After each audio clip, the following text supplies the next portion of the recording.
Ano ba ang healthy breakfast, healthy almusal? Yan tinatanong sa atin ha.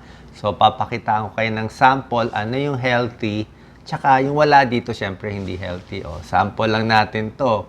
O, pag ganito breakfast nyo, busog na busog kayo.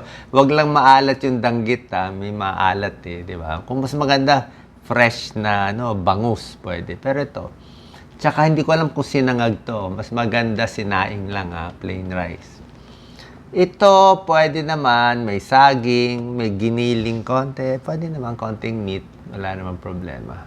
Ito, masarap sana to, kaya lang ang tuyo masyadong maalat, high salt eh. Kung mapapalitan natin to na hindi ganun kaalat na isda, mas okay sana. Pero pwede na rin, paminsan-minsan. Pag ganito, very healthy siya. Nuts, bananas. O, tingnan natin isa-isa. Ano ang healthy breakfast? Oatmeal. Kung mataas cholesterol nyo, may sakit sa puso, nagpapapayat, oatmeal. Pwede lagyan ng fruit, ng mga prutas, di ba? Saging. Pwede lagyan ng gatas. Oatmeal, gatas, low-fat milk, very healthy. May beta-glucan, pampababa ng cholesterol. Mga 20 points, mabababa niya. So, pag cholesterol nyo 220, kumain kayo araw-araw nito, 200 na lang.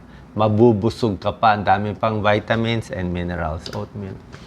Itlog. Okay? Mura, masustansya. Yan, napakasarap. Diba? Kompleto sa protein.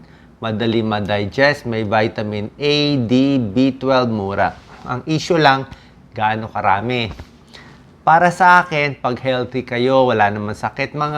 Sa isang linggo, diba? 1 in a day. Isa sa isang araw, isang linggo, nakakapito kayo. Siguro pag healthy kayo, walang problema. So, pag nagdalawang itlog kayo ngayong araw, ay bukas wag na mag-itlog.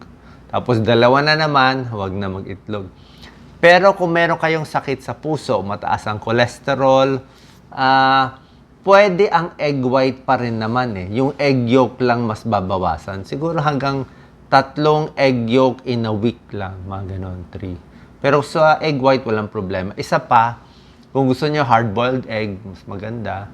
Mas walang mantika. Ito kasi prito. Tsaka tingnan nyo po, malasado siya eh. Masarap ito yung basa-basa pa yung egg yolk. Kaya lang, minsan, delikado eh. Baka may salmonella. Mas maganda iluto na lang. Mas matigas konti, mas safe. Kasi minsan di natin alam yung mga itlog na binebenta, naaarawan eh. Baka nabubulok eh. So, mas safe na mas luto pa siya. Okay?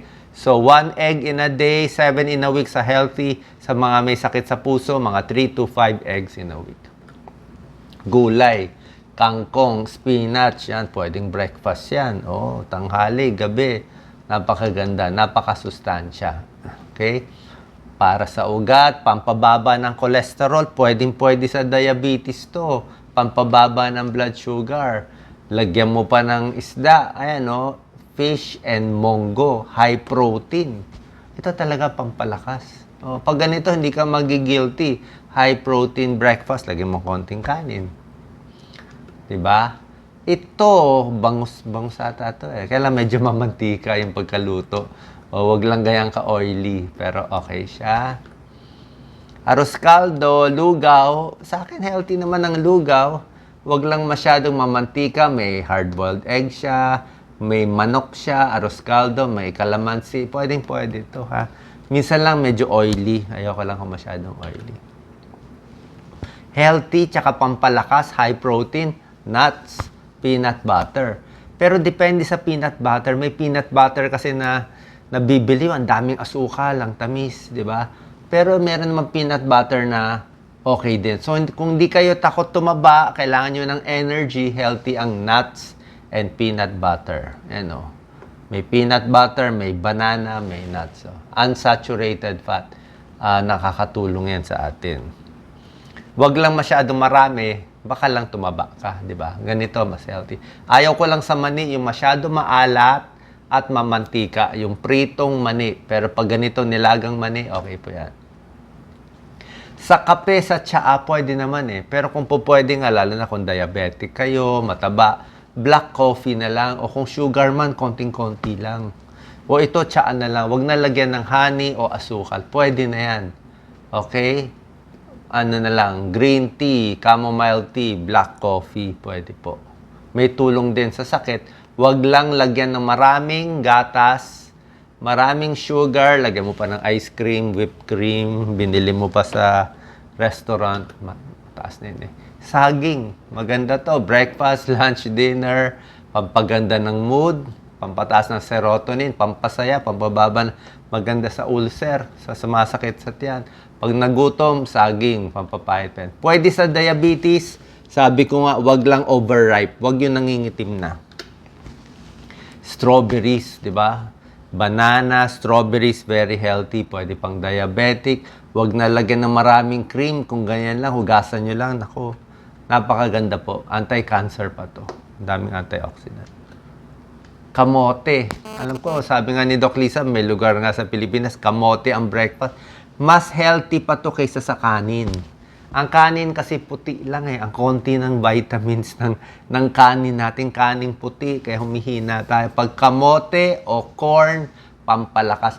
400 times your daily vitamin A. Yung pag kumain ka nito, isang serving, pang-4 na araw na vitamin A makukuha mo, pampalakas ng katawan.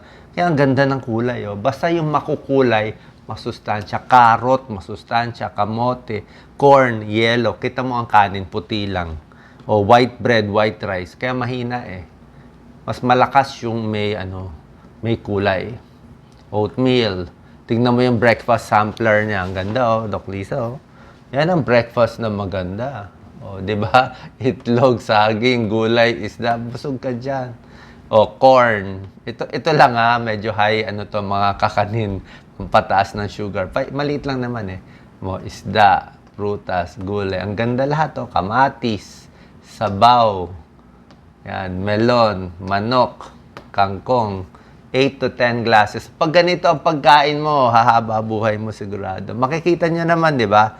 Tapos tignan mo yung mga in-order natin. So, minsan di tayo makaiwas na lumalabas tayo, pero kung pwede, itong mga pagkain. Less meat, more fish. Ang ganda ng fish, oh. Omega-3 fatty acids, for depression, for vision, para sa puso.